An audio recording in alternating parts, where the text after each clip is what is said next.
আসসালামু আলাইকুম। মসজিদের কেবলাতাইন বা দুই কেবলার মসজিদ, যেটাকে আমরা জানি মসজিদুল কেবলাতাইন, যেখানে রাসূলুল্লাহ সাল্লাল্লাহু আলাইহি ওয়াসাল্লাম আসরের নামাজ পড়া অবস্থায় কেবলা চেঞ্জ হয়েছিল।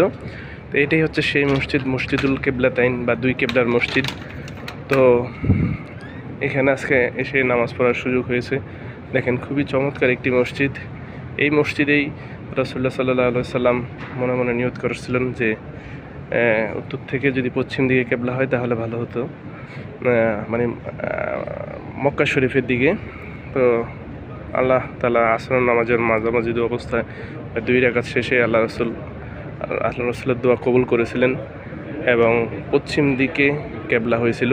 তো রাসূলুল্লাহ সাল্লাল্লাহু আলাইহি ওয়াসাল্লাম 2 রাকাত আসরের 2 রাকাত নামাজ পড়া অবস্থায় পরবর্তী 2 রাকাত পড়ার আগেই কেবলা পরিবর্তন হয়।